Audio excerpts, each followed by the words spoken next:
আসসালামু আলাইকুম। আজকে রান্না করব হাঁসের মাংস।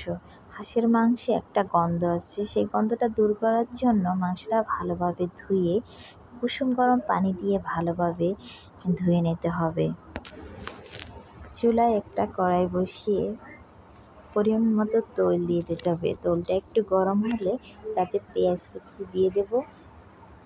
তেজপাতা দিয়ে দেব, আদা, রসুন, ধনিয়া গুঁড়া, জিরার গুঁড়া দিয়ে ভালোভাবে কষিয়ে নেব।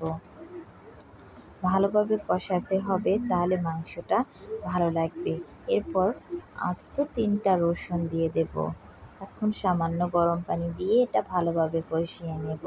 এটা ভালোভাবে কষানো হয়ে গেলে এর ভিতরে পরিমাণ মতো মরিচের গুঁড়া দেব এবং হলুদের গুঁড়া দেব। এখন মশলাটা ভালোভাবে কষিয়ে নেব। ভিতরে সামান্য গরম পানি দিয়ে ভালোভাবে কষিয়ে নিতে হবে। মশলাটা শুকনো শুকনো হয়ে গেলে তখন এর ভিতরে মাংস দিয়ে ভালোভাবে কষিয়ে নিতে হবে।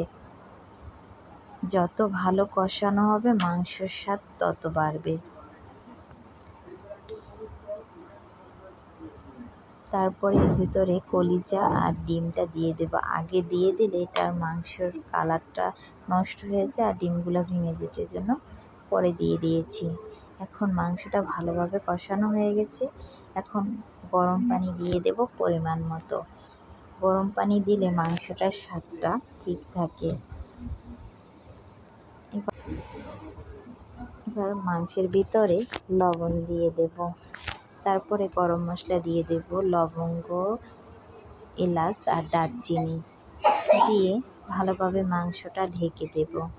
যতক্ষণ না মাংসটা হয় ততক্ষণ রান্না করব। এর ফাঁকে জিরাটা তেলে নেব। মাংসটা একদম হয়ে গেছে।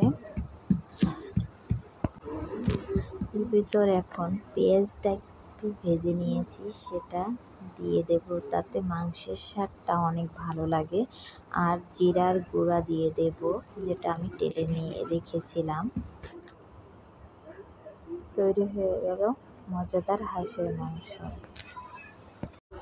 এখন চাপটি পিঠা তৈরি করব। এর জন্য প্রয়োজন 2 কাপ চালের গুঁড়া, সাথে আধা কাপ আটা। তাহলে চাপটি পিঠাটা খুব সুন্দর তৈরি হয়। এখন লবণ দিয়ে দেব, তারপর ভালো করে মিক্স করে নেব। এখন কুসুম গরম পানি দিয়ে ভালোভাবে ব্যাটারটা তৈরি করে নেব।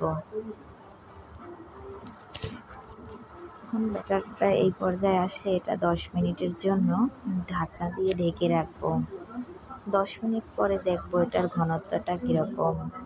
যদি দেখি ঘনত্বটা বেশি, সেজন্য একটু পানি দিয়ে নেব। এরকম ভালোভাবে এখন নাড়িয়ে ব্যাটারটা তৈরি করে নেব। চুলায় একটি কড়াই বসিয়ে দিয়েছি। এখন চাপটি পিঠাটি তৈরি করে নেব।